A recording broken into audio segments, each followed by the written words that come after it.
หำได้เล่มุทุกคนอ่ะส่งอันมื้อนี้จับอยู่ในเวลาที่ว่า1 โมงว่ะกูเข้ามารับรางวัลป้ากูไม่ได้รับรางวัลเพชร 30รูบี้ป้าเข้ามาบ่ทันป้าเพชร 30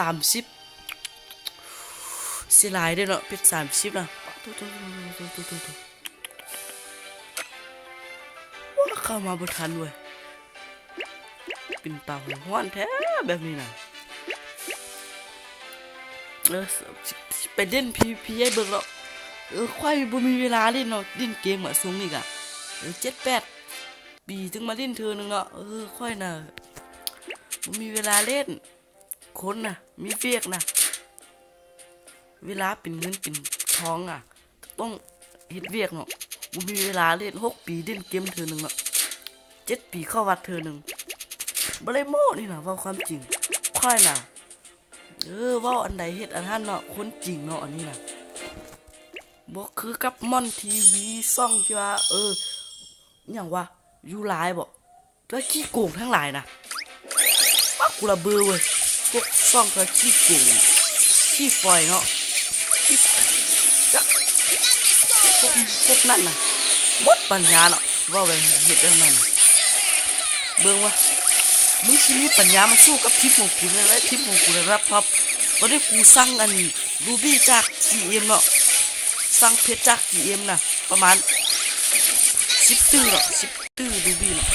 แต่ว่าตอนนี้ยังบ่มาฮอดถึงเนาะกำลังจักอยู่ในเนี่ยจักอยู่ในการสั่ง GM บอกว่าสั่งรูบี้หลายปานนั้นน่ะจะต้องป้าอีบักนี่โกงว่ะโกงกูเบิ่งเด้อเบิ่งความโกงเนาะตอนเมื่อกี้กูสิชนะอยู่แล้วเนาะแต่มาฮอตแม็กซ์สุดท้ายมันโกงเลยอย่าให้กลัวจริงมึงเลยประเทศอีหยังวะกูสิฟ้องเลยมึงยอมแพ้บ่ก็แม็กซ์นี่น่ะฟาวมึงให้ประเทศอีหยังเนาะอันนี้ล่ะประเทศญี่ปุ่นมึงโปกูบ่ตอนเมื่อกี้เห็นบ่ทุกคนเห็นบ่ก็จะชนะอยู่แล้วเนาะมันก็เปิดโบจักเป็นอีหยังว่าทรงนี่นะคนน่ะกากลำโอดสลัดเนาะมาปูเนาะกูระบ่มักเว้ยโอดสลัดมาปูแบบนี้ตอนมึงตะกี้กูชนะอยู่แล้วฟ้าวมึงกูสั่งรูบี้มาก่อน10ตื้อรูบี้มึงรู้จักบ่กูสิเปิดกระซ่าตัวโคตรโตอันดิมิเต็ดเดือนหน้าคนพวกมึงอยากฮู้จักกูอันนี้กูต้อยนะกูยังบอกจริงเลยกูสิเอาจริงนะบัดนี้นะ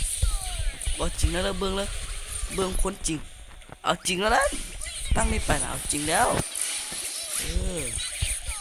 เอาแม่มันนึงนะมึงน่ะมีสิทธิ์มาเทียบกับทีมของกูนะได้ทีมที่ว่ากระจอกแบบนี้นะทีมเล็กกระโปกเอารถแบบนี้นะจนเครื่องของกูนะกระตุกเลยว่ะโทรศัพท์ของกูเลยสั่งมาจากประเทศเยอรมันเนาะสั่งมาในราคา5 ตื้อเนาะบ่แม่นง่ายๆเนาะแต่ว่าทีมของกูโหดจนมือถือข้างเนาะค่อยน่ะคนจริงเนาะว่าอันไหนคำนั่นเนาะคนซื่อสัตย์ในเมืองลาวเนาะมีคำตุกผู้เดียวเนาะมันบอกคนที่ว่าบ่เคยโม้ให้ไผฟังจักเทื่อเนาะในตั้งแต่เกิดมาบ่เคยโม้จักเทื่อเนาะบ่คือกับม่อนทีวีบ่คือกับอันซ่องไทยขี้กากหรอกกูน่ะบ่เคยโม้ว่ะกูน่ะเล่นโหดเท่าไหร่ก็เว้าเด้อนั่นเห็นบ่มันอยู่80กู38กูยังชนะมันว่ะแตกเห็นบ่กูว่าเด้อว่าจะให้กูเอาจริงพวกมึงกูล่ะสงสารว่ะพวกไก่ไก่ว่ะมาสเตอร์3แล้วอดสลัดอดเก่งอีกมึงฟ้าวกูจับได้มึงขี้แตกเลยอยากเบิ่งบ่ทุกคนอยากเบิ่งบ่อยากเบิ่งค่อยจับขี้แตกให้พวกมันรู้จักบ่ฟ้าวเลยนี่ยังบ่จริงเนาะเอาจริงแล้วบัดนี้น่ะกูพัดแล้วกูเอาจริงทุกเครือเนาะแต่กูยังบ่พัดเด้อเนาะกูยังบ่ได้เอาจริงเด้อทดลองอยู่ทดลองเล่นเนาะบ่ยังบ่เอาจริงเด้อเนาะเอาจริงมาล่ะป้าชนะทุกเทื่อเมื่อตะกี้น่ะอันบ่ชนะนั่นน่ะ พวกอันญี่ปุ่นน่ะญี่ปุ่นขี้กากปูกูเว้ยมันปูเนาะมันปูละมันเอาชนะแม็กสุดท้ายตอนที่แรกอะกูชนะอยู่อันนี้ก็ปูจักพัดกูระเบิงไหมทีมกูตายยับป้าเบิ่งไหมสามารถพาดอันนี้อย่างว่าแท่งเรามาอะไรหน่อยนี่ก็ปูได้นอนปูได้นอนปูได้นอนหน่อยนี่ก็กูระเบื่อเว้ยคนจับพวกนี้อ่ะปูออกเบื่อเว้ยคนจับพวกนี้นะปูเอาเนาะเล่นกากก็ไม่ยอมรับว่าตัวเองเล่นกากเนาะมาปูเอาแบบนี้มันสิไรวะเล่นเกมแล้วปูเอาแบบนี้บ่ไรกูว่ากากเถอะพวกมึงน่ะมาเห็นน้ำกูแม่กูที่สอนวิธีการเล่นในเกมไลน์เจอน่ะถ้าพวกมึงเล่นกากกว่านี้กับกูชิสอนให้นะ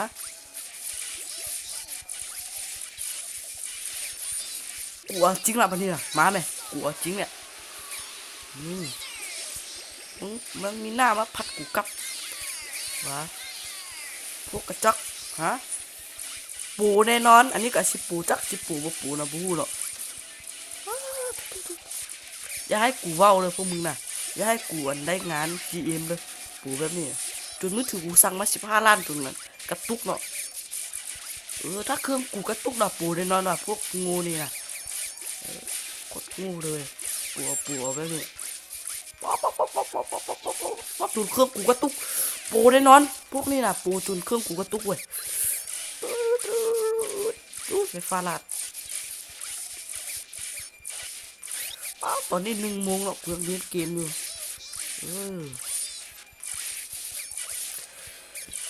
เบื่อคนเดียวกากมาปูแล้วนี่นะปูในนอนนี่นะเครื่องของกูไม่เคยกระตุกเนาะสั่งมาจากประเทศเยอรมันเนาะ15 ตื่นเนาะคิดเบิ้ง15 ตื่นน่ะกูซื้อเมืองในเมืองหนึ่งน่ะกูวันไปปุ้นธนาคารอยู่เครื่องใช้ยาบุดีเนาะด้วยปูไปซื้อโทรศัพท์แล้วไปดิ้นปูปลาน้ำเต้าเนาะไปดิ้นมักคุโรกวะเส้นเยอะจนหมดเลยกูไปปุ้นธนาคารด่วนของใช้ยาบุดีไร30 ตื่นเนาะแต่ว่าก็เติมเกมหมดเนาะกูว่าแหละปูพวกมึงนะปูแต่ว่าปูพิศนากูเนาะไม่นะกูทันพวกมึงเนาะเบื่อว่ะพวกนี้แหละกูอยู่อันดับที่1แล้วตอนนี้อยู่อันดับที่1ของฉันเป็น2อ่ะเบื้องดีๆแล้วที่1แล้วแต่ว่าย้ายก้อยน่ะคนจริงเนาะเข้ามาอยู่พี่อีกเนาะกดผิดก้อยน่ะคนจริงเนาะบ่เคยมั่วให้ไผฟังจักเทื่อเว้าคำใดคำนั้นถ้าก้อยเว้าออกไปน่ะเป็นความจริงหมดเนาะบ่เคยเว้าตัวบ่เคยเว้ามั่วจักเทื่อเนาะก้อยน่ะตั้งแต่เกิดมาน่ะ7 ปีจึงเข้าวัดเทื่อนึงเนาะ8 ปีจึงเข้าวัดเทื่อนึงก็ได้เนาะบ่ตายหรอกบ่เข้าวัดน่ะทุกคนว่าเข้าวัดสิตายเข้าวัดเอาเข้าไปพาให้กินอย่างแล้วเอากินเองบ่ดีวะโคตรโง่เลยเพราะนี่ก็ให้กูสอนกูว่าแล้วจะให้กูเอาจีอีโพไซล่ามึงเอาอุปกรณ์มาให้กูดีๆซะกูไม่อยากตีมึงกูยังบ่อยากฆ่ามึงตอนนี้เห็นบอกคนจริงน่ะเด็ดกิ้วเธอนึงตายพวกกระจอกนี่ล่ะพวกตัวกากๆน่ะก็ตีเธอนึงอ่ะ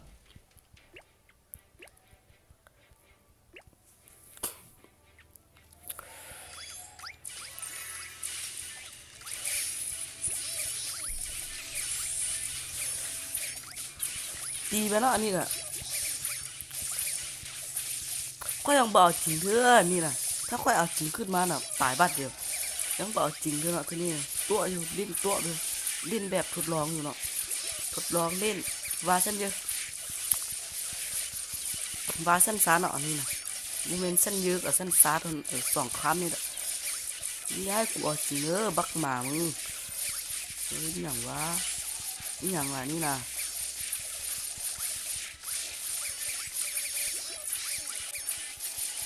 ยังบอกจริงเธอซ้ำทอนี่ซื้อน่ะแม็กเนิ่มก็กูดิ้นอีกเธอนึงก่อนเนาะคันมันบ่ตายเนาะกูจะเอาจริงให้เบิ่งยังตอนนี้ยังดิ้นแบบทดลองเล่นอยู่ยังบอกจริงเลยเนาะออมมืออยู่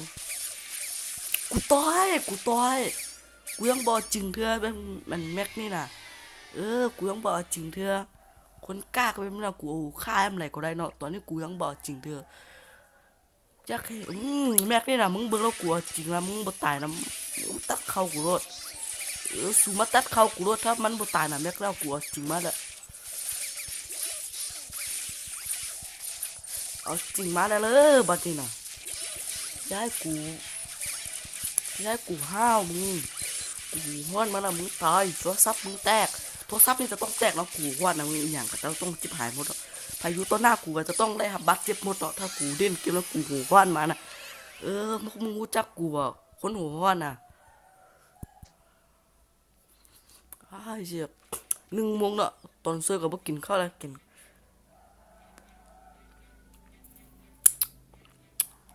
ป้าแซ่บหลายอิ่มละตอนนี้ก็กินข้าวเลยบ่กินข้าวก็ไรเนาะคนเฮานะค่อยนะปกตินะ10 มื้อจึงกินข้าวคาบเดียวเนาะคนโคตรนะรับอุปกรณ์ไปเนาะอุปกรณ์ค่อยสั่งซื้อจาก GM เนาะส่งมาสั่งซื้อโอนเงินไปให้ประมาณอุปกรณ์แม่น5 ล้านเนาะป้าเบิ่งเนาะอุปกรณ์เนาะเต็มเลยเนาะ500ปลายเนาะจ้าตอนนี้ค่อยกำลังสั่งเพชรมาเนาะมึงเบื้องทีมของค่อยนะว่าโหดโบดเนาะโอ้อยากโปรโมททีมของค่อยเนาะทีมของค่อยมันโหดรับหนึ่งเนาะในประเทศลาวเราไปโหดของไผมีเนาะในประเทศลาวมีแต่ค่อยผู้เดียวเนาะเล่นเกมลายเจ้านะและติดท็อปอันดับที่1ของประเทศลาวเบื้องเอาไว้เนาะกระจกกิ๊บไปเท่านี้แหละเบื่อพวกกากและอดสลาดว่ะ